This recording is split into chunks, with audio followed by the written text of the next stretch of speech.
It always begins innocently on a quiet afternoon in the middle of April. You walk the aisles of your local garden center, your hands dry, your heart full of spring optimism. You spot a pristine 4-inch plastic pot blooming its heart out. It costs just $12. The tag promises absolute perfection, low maintenance, thrives in full sun, and is completely deer resistant. You think of your empty, quiet flower beds, and you take home 3. The first June, they look absolutely perfect. The second June, they have filled out so beautifully that you quietly wonder if you should divide them to save some money. But by the third June, the illusion shatters. You find that one has crossed deep under the fence line into your neighbor's prized roses, while another is aggressively pushing through the gravel path 6 feet from where you originally planted it. By the 5th June, your weekend sanctuary is gone, replaced by the exhaust fumes of a rented sod cutter and a blistered shovel. This is the heartbreaking reality that the big box garden centers will never print on their tags. Across the country, at least 11 states officially list these common perennials as invasive threats, yet corporate stores continue to stock them by the pallet anyway. Welcome back to Rooted Living, a space where we seek to bring our lives back to simplicity, presence, and intention. Today we are opening up about the 9 perennials I deeply regret planting on my own homesteading journey. Plants that stole my weekends, damaged my soil, and turned my peace into a battleground. And the beautiful, well-behaved alternatives I grow instead to restore simplicity and joy to my land.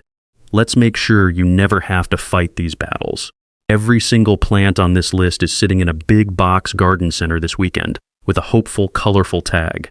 Most of those tags say spreads quickly instead of spreads aggressively, and by the time you find out what they actually do, you are 5 years in and the receipt is long gone. A woman named Kelly recently shared with me that she and her husband spent 2 entire seasons desperately pulling an invasive runner out of a back bed, only to find it had climbed right on top of the heavy rubberized weed cloth they had laid down in frustration. Number 9 on our list is mountain bluet, known botanically as Centaurea montana. The first thing I noticed years ago was its mesmerizing deep cornflower blue. The honeybees were on it from early morning until the angle of the light turned. A dear friend gave me a single division from her garden over the fence gate. That is how it usually starts.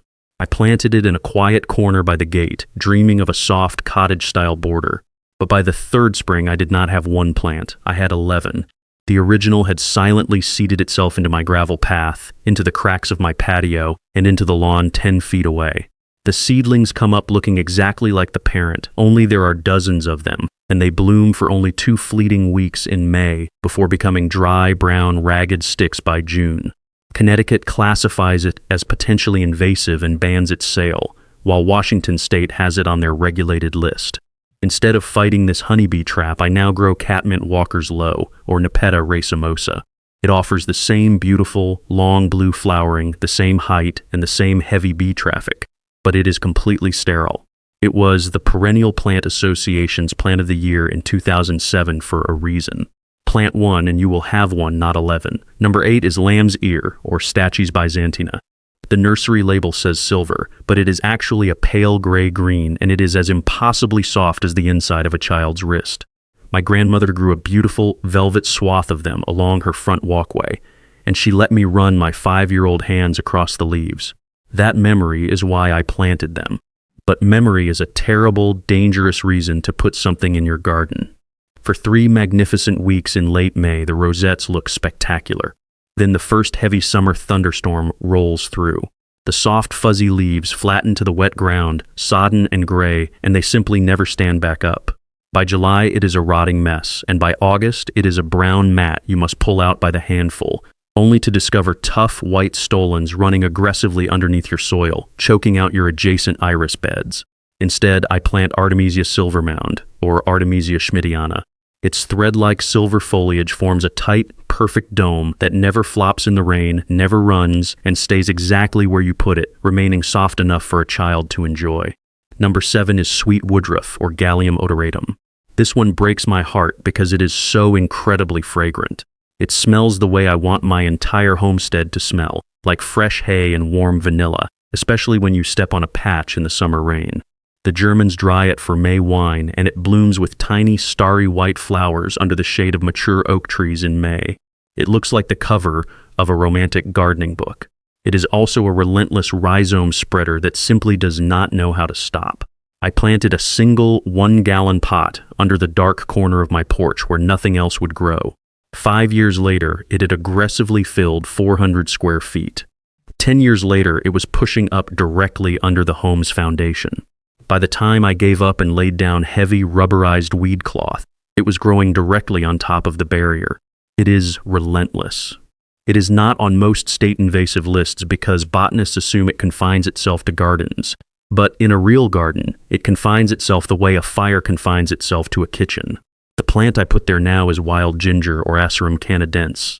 It is a gorgeous native woodland ground cover with large, heart-shaped, glossy leaves that spread slowly enough that you can easily pull a piece up if you ever need to. We have 6 more warnings to share, but if you are ready for this epic journey into restoring the peace and healing power of your soil, please drop a comment telling me where in the world you are watching from. Hit the like button, subscribe to Rooted Living, and turn on notifications so you never miss more of our upcoming videos. Sharing your growing location helps our community track which of these aggressive plants escape into neighboring ecosystems in your specific climate. Let's dig deeper and look at the next plant on our list. As we transition from the fresh, eager hope of spring into the thick, heavy heat of July, our relationship with our land inevitably changes. We begin to notice which plants require constant deadheading, harsh cutbacks, repeated digging, and firm control just to keep them from swallowing their neighbors. We start to realize that the most valuable thing a demanding, poorly behaved plant steals from us is not our soil space, and it is not even our hard-earned money. It is our precious limited time. The cure for this deep horticultural regret is not to hang up our gardening gloves and walk away. It is to grow wiser, to shift our mindset toward what I love to call a low-stress, intentional perennial strategy, choosing long-term companions with a respectful sense of space. This chapter of our journey is about the midsummer heartbreak, those plants that look spectacular in glossy winter catalogs but turn into a multi-year battle once their roots settle deep into your homestead. Number 6 on our list is a plant that almost every retired couple in America has growing somewhere in their yard. Sedum Autumn Joy, known botanically as Hylodelphium spectabile. You usually find it tucked into the corner of a mature perennial bed, sitting comfortably between the formal boxwoods and a concrete birdbath.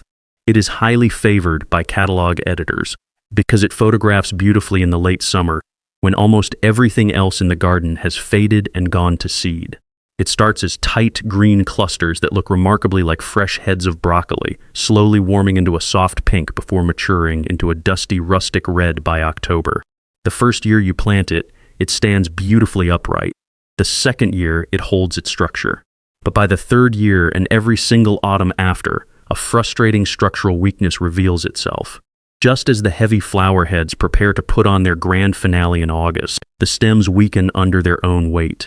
They tilt outward, splitting the plant completely open in the middle. Instead of a proud, rounded mound, your prize bed is left with a shape that looks exactly like a flower vase someone knocked over on the path. The center of the plant opens up like a hollow donut, and the first heavy late summer rain fills it with stagnant water, causing the stems to rot from the inside out. You can try to stake them, you can prune them back in June to force a shorter habit, or you can divide them every 2 years. But that is just more work added to an already busy life. Instead, I have replaced all my autumn joy with Sedum matrona. It belongs to the same sturdy family and offers the same dusty purple-pink flower heads, but it is built with incredibly stiff, dark burgundy stems that stay perfectly upright through the heaviest rain and hold their structure even after the first winter frost. It does the exact same job in the exact same spot without ever flopping over. Number 5 is the delicate and nostalgic forget-me-not, or Myosotis sylvatica. There is a tender old-world romance to this plant. My grandmother always grew a sweeping carpet of them under her purple lilac bushes, and she affectionately referred to them as those little blues. It is easy to see why we fall in love with them. The tiny 5-petaled sky blue flowers with their bright yellow centers feel like a gentle piece of childhood. But behind that sweet, innocent face lies a short-lived perennial that behaves with the ruthless aggression of a noxious weed. A wonderful viewer named Sandy recently left a comment on our channel. sharing that it took her 5 years of constant back-breaking digging to finally rid her garden beds of this plant. She wrote, "What a mistake," and she meant every single word of it. The betrayal of the forget-me-not happens quietly in June. As the lovely blue blossoms fade, every single flower head transforms into hundreds of tiny dark seed pods. These seeds are covered in microscopic hooks that act exactly like Velcro. The moment you walk past them to weed or your dog wanders through the bed, the seeds latch onto your pant cuffs, your gloves, and your pet's fur, hitching a ride to every clean corner of your property. By the following April, you will find hundreds of tiny, choking green seedlings emerging in thick mats, completely smothering your slow-growing spring bulbs and delicate new perennial divisions before they even have a chance to breathe. What I plant in their place now is Brunnera Jack Frost, or Brunnera macrophylla. In May, it produces the exact same airy sprays of sky blue flowers with yellow centers, but once the blooms fade, you are left with magnificent large, heart-shaped leaves veined in bright silver that last all summer long. It is strictly clump forming, meaning it will never seed itself across your garden or hitch a ride on your clothes. It was named Perennial Plant of the Year in 2012, and it is one of those rare selections that nursery catalogs actually got right. Number 4 on our list is Crocosmia Lucifer. This plant possesses a fiery tropical allure that is almost impossible to resist. The blossoms are a brilliant pulsing scarlet red, the exact shade that a hungry hummingbird can spot from a quarter-mile away. It features tall, arching stems and architectural spear-shaped foliage that looks like a green sword piercing the summer sky. Years ago, after seeing a stunning photograph in a popular gardening magazine, I bought a simple 3-pack of bulbs at a small roadside nursery and planted them along my western fence line. For the first 2 years, I was absolutely thrilled with the dramatic splash of color they brought to my mid-July landscape. But by year 4, that innocent 3-pack had exploded into a massive, choking clump over 12 feet wide, crowding out my prized summer lilies. In a panic, I grabbed my garden fork and spent an entire afternoon digging up the clump, or at least I thought I did. What the catalogs neglect to warn you is that Crocosmia reproduces via chains of tiny marble-sized corms buried up to 6 inches deep in the soil. The moment you pull on the stems, these tiny corms break off easily, remaining safely underground. Every single tiny bulb you miss sprouts the following spring with double the vigor. I have been working and sifting that western fence bed for 15 long years now, and without fail, a few stray Crocosmia spears still pop up every June. If you want that same dramatic, late-summer tropical height and heavy hummingbird traffic without starting a lifelong war with your soil, look for red-hot poker or conifophia. The specific cultivar flamenco delivers those same eye-catching, hot-colored flower spikes, but it grows in polite, stable clumps that stay exactly where you plant them. You simply cut back the spent flower spikes in August, and your work is done. Have you ever brought home a plant that seemed so beautiful and innocent at the nursery, only to realize years later that you had invited a relentless underground invader into your sanctuary? If you are currently fighting a battle with an aggressive spreader, or if there is a plant you deeply regret letting into your soil, please share your story in the comments below. Your hard-won wisdom is the heartbeat of our rooted living community, and your warning might be the exact thing that saves a fellow gardener from a multi-year excavation project. When you look at the visual history of our channel, you see bold warnings screaming truths like innocent, ruin yards forever, or these plants destroy gardens. These are not exaggerations or empty sensationalism. They are heartfelt pleas for mercy from homesteaders who fell headfirst into the aesthetic trap of delicate white bells, aggressive root systems, or towering purple spikes. As we reach the pinnacle of our countdown, we enter the territory of the ultimate landscape invaders. Plants that do not merely crowd their neighbors, but completely rewrite the ecology of your soil, limit your family's use of your yard, and can even pose a quiet, toxic threat to the people and animals you love most. Tearing out these aggressive plants and replacing them with well-behaved, stable alternatives is how we restore our gardens to spaces of peace, presence, and simple, intentional living. Number 3 on our list of regrets is mint, or mentha. Every gardener under 60 has made this classic mistake at least once. You buy a small, innocent-looking 4-inch pot of spearmint or peppermint at the nursery herb table in May because you want fresh, aromatic leaves for your summer teas or evening cocktails. You plant it in a sunny corner of your herb bed, thinking you can easily keep an eye on it. But within 2 short summers, the illusion of control completely vanishes. The mint crosses the basil, completely chokes out the parsley, sends tough runners under your brick walkway, and emerges triumphantly in your lawn 3 feet away. Mint does not grow in polite, tidy clumps. It spreads via long, white, aggressive stolons just beneath the surface of the soil, and every single node on those stolons is capable of sprouting into a brand new, independent plant. You cannot simply dig it out. Leaving even a microscopic piece of a runner behind ensures it will resprout with double the vigor. The standard nursery advice is to sink a 5-gallon plastic bucket into the ground and plant the mint inside. But even then, a runner will eventually creep right over the plastic rim and touch the open soil. Instead of starting a lifelong war with your lawn, I highly recommend planting Anise Hyssop or Agastache foeniculum. It features beautiful, upright, lavender flower spikes and leaves that smell of sweet licorice with a clean hint of mint when crushed. It acts as an absolute magnet for bees, hummingbirds, and butterflies, and while it may reseed itself gently in the autumn, it never runs underground. The leaves make a summer tea that is every bit as refreshing as mint, and you never have to spend your weekends fighting to keep it in check. Number 2 is the Mexican Petunia or Ruellia simplex. If you garden in USTA zones 8 through 11, you have undoubtedly seen this plant filling the shelves of big box garden centers every spring.